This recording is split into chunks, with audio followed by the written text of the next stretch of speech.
तो दोस्तों आज तारीख हो गई है 1 नवंबर 2022 की, साथ ही में दिन है मंगलवार का, वहीं हिंदी तारीख है शुक्लाष्टमी और महीना चल रहा है कार्तिक का। तो आइए बिना देर किए फटाफट से जानते हैं आज की ताज़ा खबरें और मुख्य समाचार। तो ये रही पहली बड़ी खबर, आरबीआई आज से शुरू करेगा डिजिटल करेंसी, कैश रखने की नहीं होगी जरूरत। जी आरबीआई देश की पहली डिजिटल करेंसी 1 नवंबर यानी कि आज मंगलवार से शुरू करेगा। पायलट प्रोजेक्ट के तहत सीबीडीसी यानी कि सेंट्रल बैंक डिजिटल करेंसी जारी होगी। इसके लिए SBI, bank of Baroda, union bank of India, ICICI bank, Kotak Mahindra bank, yes bank, IDFC first bank और एचएसबीसी बैंक को चुना गया है। दोस्तों आप नहीं जानते हैं तो आपको बता दें, वित्त मंत्री निर्मला सीतारमन ने बीते 1 फरवरी को बजट पेश करने के दौरान डिजिटल करेंसी जारी करने का ऐलान किया था। दोस्तों आपको बता दें, डिजिटल करेंसी 2 तरह की होगी, एक होलसेल और एक रिटेल। आज 1 नवंबर से शुरू होने वाली डिजिटल करेंसी होलसेल है। इसका इस्तेमाल बड़े लेन देन में होगा। रिटेल के लिए डिजिटल करेंसी जारी की जाएगी। इसका इस्तेमाल लोग रोजमर्रा के लेन देन के लिए कर सकेंगे। दोस्तों अगर आप डिजिटल करेंसी के बारे में नहीं जानते हैं तो आपको बिल्कुल आसान सी भाषा में बता दें कि आप इसे बिटकॉइन यानी कि क्रिप्टो करेंसी समझ सकते हैं। यानी कि इस पैसे को आप छू नहीं सकते और न ही फिजिकल तौर पे देख सकते हैं, बस ये आपके वॉलेट या बैंक अकाउंट में ऑनलाइन पैसे की तरह दिखाई देगा। हालांकि दोस्तों इस बात को साफ कर दे कि भारत में लॉन्च होने वाली डिजिटल करेंसी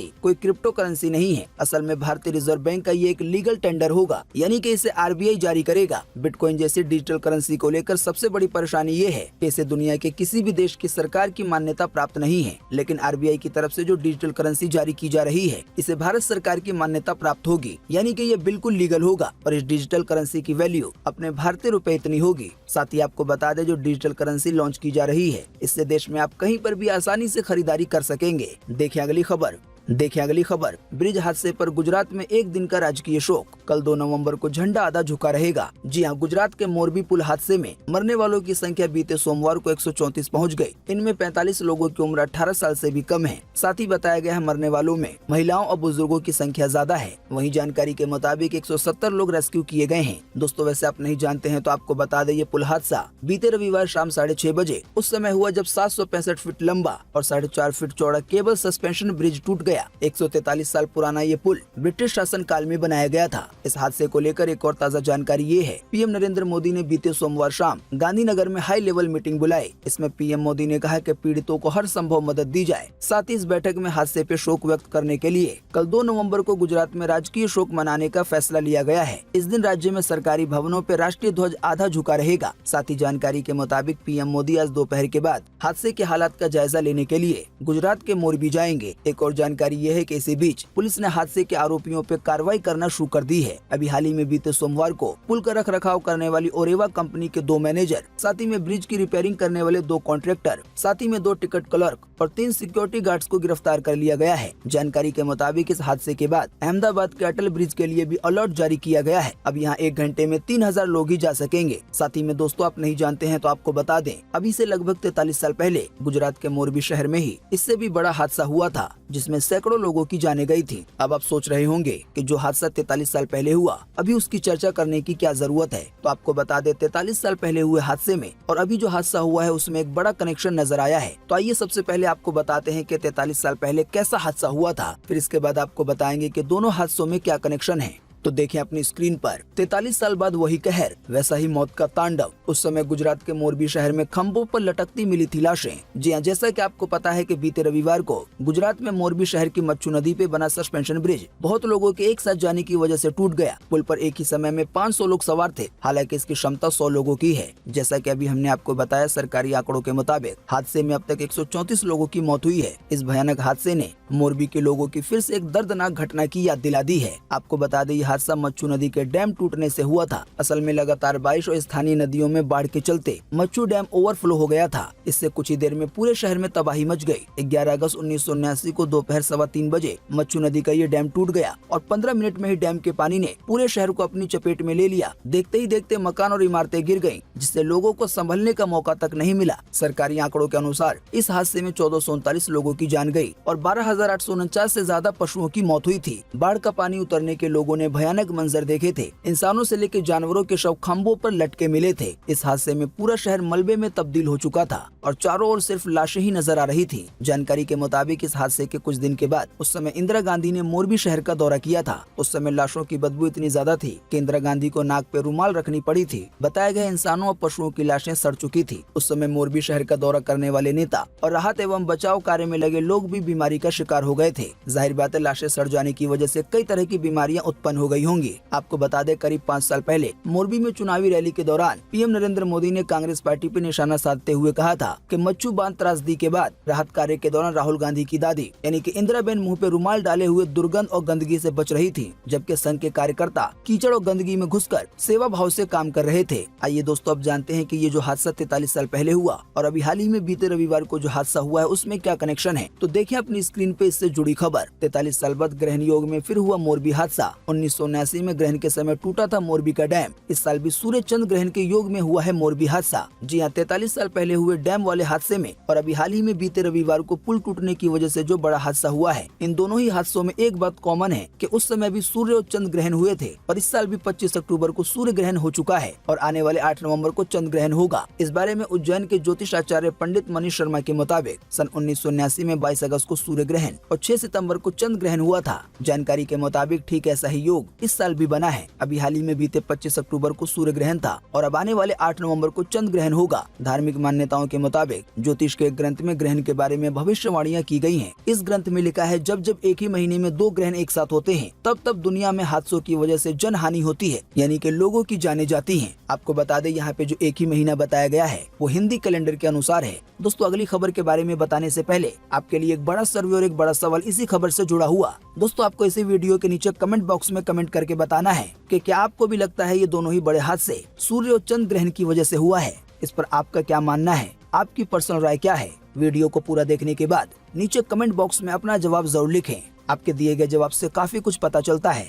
आइए अब देखें अगली खबर। यूपी में छठ पूजा के दौरान हुई 4 लोगों की मौत। वहीं आजमगढ़ में 4 युवक नदी में डूबे। वहीं चंदौली में पुलिया टूटने से 12 लोग नहर में गिरे। जी हां, यूपी में बीते सोमवार को छठ पूजा के दौरान नदी और तालाब में डूबने से 4 लोगों की मौत हो गई। वहीं आजमगढ़ में एक दूसरे पे पानी फेंकने के दौरान 4 युवक छोटी सरयू नदी के तेज बहाव में डूब गए। मौजूद लोगों ने 3 लोगों को तो बचा लिया, जबकि एक 15 साल के लड़के की डूबने से मौत हो गई। वहीं दूसरी ओर चंदौली में कर्मनाशा नदी पे बना पुल अचानक टूट गया। हादसे में छठ पूजा देखने आए 12 से ज्यादा लोग नहर में गिर गए। नहर में पानी कम था, इसीलिए बड़ा हादसा नहीं हुआ। वहीं कुशीनगर के तुर्कपट्टी थाना क्षेत्र के मानसरोवर तालाब में डूबने से युवक की मौत हो गई। वहीं एक और तरफ जौनपुर में अघरे का सामान ले जा रहे एक युवक की तालाब में डूबने की वजह से मौत हो गई। वहीं एक और दूसरी ओर देवरिया में छठ पे दोस्तों संग तालाब में नहा रहे युवक की डूबने से मौत हो गई। देखिए अगली खबर। आम आदमी की जेब को मिली थोड़ी सी राहत। पेट्रोल और डीजल की कीमतों में की गई है गिरावट। जी हाँ, देश भर में लोगों के लिए राहत की खबर आई है। आज 1 नवंबर यानी कि मंगलवार से पेट्रोल डीजल की कीमतों में 40 पैसे की कटौती हो जाएगी। नई कीमतें आज सुबह 6 बजे से ही लागू हो जाएंगी। इसी बीच एक और जानकारी मिली है जिससे ये पता चला है कि पेट्रोल डीजल के दाम 2 रुपए प्रति लीटर तक कम हो सकते हैं। हालांकि ये कटौती धीरे धीरे होगी, यानी कि कुछ पैसे करके। वैसे आपको बता दें, बीते सोमवार को देश की राजधानी दिल्ली में 1 लीटर पेट्रोल का दाम 96 रुपए 72 पैसे था। वहीं कोलकाता में 1 लीटर पेट्रोल का दाम 106 रुपए 3 पैसे था। वहीं मुंबई में 1 लीटर पेट्रोल का दाम 106 रुपए 31 पैसे था। हालांकि अब आज से इनमें 40 पैसे की कटौती हो जाएगी। देखिए अगली खबर। आज 1 नवंबर 2022 से होने वाले हैं कई बड़े बदलाव। आइए बताएं इसका आप पर क्या असर पड़ेगा। जी आज 1 तारीख से नवंबर महीने की शुरुआत हो जाएगी। इसके साथ ही कई बड़े बदलाव भी होने जा रहे हैं। बताया गया है इन बदलावों का आपकी जेब पर तो असर पड़ेगा ही, वहीं आपकी जीवन शैली भी प्रभावित होगी। आज पहला बदलाव हो सकता है गैस सिलेंडर की कीमतों को लेकर। आपको बता दें, हर महीने की पहली तारीख की तरह आज 1 नवंबर को भी पेट्रोलियम कंपनियां एलपीजी की कीमतों की समीक्षा करने के बाद नए दर जारी करेंगी, यानी कि घरेलू और कमर्शियल दोनों ही गैस सिलेंडर के नए दाम जारी किए जा सकते हैं। दोस्तों आपको बता दें, पिछली बार 1 अक्टूबर को तेल कंपनियों ने कमर्शियल गैस सिलेंडर की कीमतों में 25 रुपए 50 पैसे की बढ़ोतरी की थी। हालांकि उस समय घरेलू गैस सिलेंडर के दामों में कोई बदलाव नहीं किया गया था। अब देखते हैं इस महीने क्या होता है। दोस्तों इस महीने में दूसरा बड़ा बदलाव होगा गैस सिलेंडर की डिलीवरी को लेकर। जानकारी के मुताबिक इस नवंबर के महीने से गैस सिलेंडर की होम डिलीवरी के लिए 1 टाइम पासवर्ड यानी कि OTP जरूरी होगा। बताया गया सिलेंडर की बुकिंग के बाद ग्राहकों के रजिस्टर्ड मोबाइल नंबर पर एक OTP भेजा जाएगा, यानी कि अब इस महीने से जिस समय आपके घर पे गैस सिलेंडर की डिलीवरी होगी तो आपको यही वाला OTP बताना होगा। इसके बाद ही आपको सिलेंडर मिल पाएगा। अगर आप OTP नहीं बताएंगे तो आपको गैस सिलेंडर नहीं मिलेगा। साथ ही दोस्तों आपको बता दें, इस नवंबर के महीने में तीसरा बड़ा बदलाव हो सकता है बीमा क्लेम को लेकर। जानकारी के मुताबिक आज 1 नवंबर को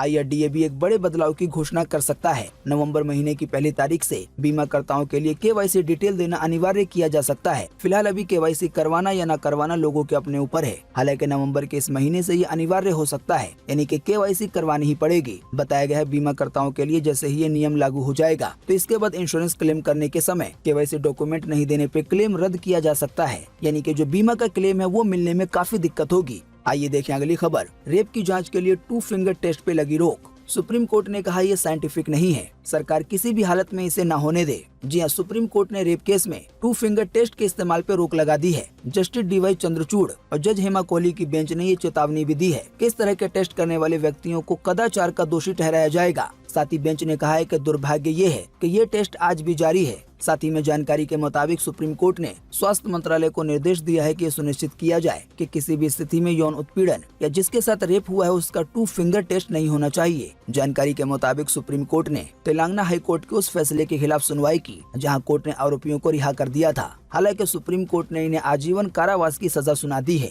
यानी कि तेलंगाना की हाई कोर्ट ने तो रिहा कर दिया था, लेकिन जब ये मामला देश के सबसे बड़े कोर्ट में आया तो सुप्रीम कोर्ट ने उम्र कैद की सजा सुना दी है। अब दोस्तों आप में से बहुत सारे ऐसे लोग हो सकते हैं जिनको शायद ये पता नहीं होगा कि 2 फिंगर टेस्ट क्या होता है। तो आपको बिल्कुल आसान सी भाषा में बता दें कि ये एक मैनुअल प्रक्रिया है। इसके तहत डॉक्टर पीड़िता के प्राइवेट पार्ट में 1 या 2 उंगली डाल के टेस्ट करते हैं कि वो वर्जिन है या नहीं। यदि उंगलियां आसानी से चली जाती हैं तो माना जाता है कि वो सेक्सुअली एक्टिव थी। साथ ही इस टेस्ट में वहाँ उपस्थित हाइमन का भी पता लगाया जाता है। हालांकि इस तरह से टेस्ट करने की तीखी आलोचना होती रही है। बताया गया असल में ये किसी पीड़िता की गरिमा के खिलाफ है। इसके अलावा ये तरीका अवैज्ञानिक भी है और जानकार मानते हैं कि इससे ये पता लगाना मुश्किल होता है कि रेप हुआ है या नहीं। साथ ही आपको बता दें जो WHO है यानी कि विश्व स्वास्थ्य संगठन, वो पहले ही 2 फिंगर टेस्ट को अनैतिक बता चुका है। इस बारे में WHO ने कहा था कि रेप के केस में अकेले हाइमन की जांच से कुछ भी पता नहीं चलता है। साथ ही WHO ने कहा था कि 2 फिंगर टेस्ट मानव अधिकार उल्लंघन के साथ ही पीड़िता के लिए दर्द का कारण बन सकता है। ये बिल्कुल यौन हिंसा जैसा है जिसे पीड़िता दोबारा अनुभव करती है। वैसे आपको बता दें भारत समेत ज्यादातर देशों में 2 फिंगर के टेस्ट पे प्रतिबंध है। हालांकि कभी कभार इस टेस्ट का इस्तेमाल कर लिया जाता है। इसी की वजह से सुप्रीम कोर्ट ने इस पे सख्त नाराजगी जताई है और कहा है कि किसी भी हाल में इस तरह का टेस्ट नहीं होना चाहिए। देखिए अगली खबर। टैक्स चोरी करने वालों को पकड़वाने वालों को मिलेगा 20% का इनाम, नाम भी रहेगा गुप्त। कई तरीकों से दे सकते हैं जानकारी। जी हाँ, देश में टैक्स चोरी करने वाले लोगों की अगर आपके पास पुख्ता जानकारी है तो आप अच्छी कमाई कर सकते हैं। जानकारी के मुताबिक असल में GST इंटेलिजेंस महानिदेशालय यानी कि DGGI ने अब अप्रत्यक्ष करों की चोरी पकड़वाने वाले व्यक्तियों को चोरी किए गए टैक्स का 20% हिस्सा देने का ऐलान किया है। यानी कि आप जिसकी चोरी पकड़वाएंगे उससे जितना टैक्स वसूल किया जाएगा उसका 20% आपको मिलेगा। एजेंसी का ये भी कहना है कि जो इस तरह की जानकारी देगा उसका नाम गुप्त रखा जाएगा, यानी कि लोग कमाई भी कर लेंगे और उनका नाम भी बाहर नहीं आएगा। DGGI ने अपने एक संदेश में लिखा है कि हम सभी नागरिकों से आग्रह करते हैं कि वो केंद्रीय उत्पाद शुल्क, साथ ही में सेवा कर और GST जैसे अप्रत्यक्ष करों की चोरी रोकने के लिए हमारे साथ हाथ मिलाएं। हमें पत्र, फोन, ईमेल और वेबसाइट के माध्यम से या खुद सामने से आकर चोरी की जानकारी दें। हम वादा करते हैं कि हम उन पे कार्रवाई करेंगे। तो दोस्तों ज्यादा जानकारी के लिए आप DGGI की ऑफिशियल वेबसाइट को विजिट कर सकते हैं। वहीं से आपको एड्रेस, फोन नंबर और ईमेल वगैरह मिल जाएगा। देखिए अगली खबर। व्हाट्सएप पर अब खुद को ही कर सकेंगे मैसेज योरसेल्फ फीचर टेस्ट कर रही है कंपनी। अभी सिर्फ बीटा यूजर्स के लिए है अवेलेबल। जी हाँ, सोशल मीडिया प्लेटफॉर्म व्हाट्सएप पर जल्दी आप खुद को मैसेज कर पाएंगे, बिल्कुल ईमेल की तरह। फिलहाल व्हाट्सएप की कंपनी इस नए फीचर मैसेज योरसेल्फ का टेस्ट कर रहा है। बताया गया है ये फीचर अभी सिर्फ एंड्रॉइड बीटा यूजर्स के लिए जारी किया गया है। जानकारी के मुताबिक इसे जल्दी सभी यूजर के लिए जारी किया जाएगा। इसके जारी होने के बाद आप खुद को ही मैसेज कर सकेंगे। देखिए अगली खबर। चीन के आईफोन फैक्ट्री में लगा लॉकडाउन, सैकड़ों वर्कर्स कारखाने में है बंद। अब कई बाउंड्री कूदकर भाग रहे हैं। जी हाँ, चीन के झेंगझो में कोरोना फिर से बढ़ने लगा है। इसके चलते यहाँ लॉकडाउन लगा दिया गया है। झेंगझो में सबसे बड़ी आईफोन फैक्ट्री है। कोरोना और लॉकडाउन की वजह से यहाँ कर्मचारी बाउंड्री से कूदकर अपने घर भागने को मजबूर हो गए हैं। मीडिया रिपोर्ट्स के मुताबिक झेंगझो फॉक्सकॉन में करीब 3 लाख कर्मचारी काम करते हैं। दुनिया में सबसे ज्यादा आईफोन की मैन्युफैक्चरिंग यही होती है। कोरोना की वजह से यहाँ लॉकडाउन लगा दिया गया है। इसकी वजह से खाने की कमी हो रही है। लोगों को फाइनेंशियल दिक्कतों का भी सामना करना पड़ रहा है। लोगों को पैदल ही अपने घर भागना पड़ रहा है क्योंकि जाने के लिए वाहन भी नहीं है। असल में ऐसा इसलिए है क्योंकि सख्त लॉकडाउन लगा दिया गया है। देखिए अगली खबर। हो जाए सावधान, इन 5 एंड्रॉइड ऐप से रहें सतर्क वरना आपका बैंक अकाउंट हो सकता है हैक। जी हाँ, यदि आप एंड्रॉइड यूजर्स हैं तो आपको बहुत सतर्क रहने की जरूरत है, क्योंकि कई एंड्रॉइड ऐप बैंकिंग के लिए खतरा बन सकते हैं। जानकारी के मुताबिक नीदरलैंड की एक फर्म ने अपनी रिपोर्ट में कुछ एंड्रॉइड ऐप की जानकारी दी है, जो अपने ऐप के जरिए एंड्रॉइड डिवाइस में ट्रोजन नाम का वायरस इंस्टॉल कर रहे हैं। ये वायरस यूजर्स की लॉगिन डिटेल्स, अकाउंट नंबर और अन्य वित्तीय जानकारियों को चुरा सकता है। यदि आपके फोन में भी ये ऐप है तो आपको इन्हें तुरंत डिलीट कर देना चाहिए। इन 5 ऐप के नाम आपकी स्क्रीन पे दिखाए जा रहे हैं, वीडियो को रोक के आप देख सकते हैं।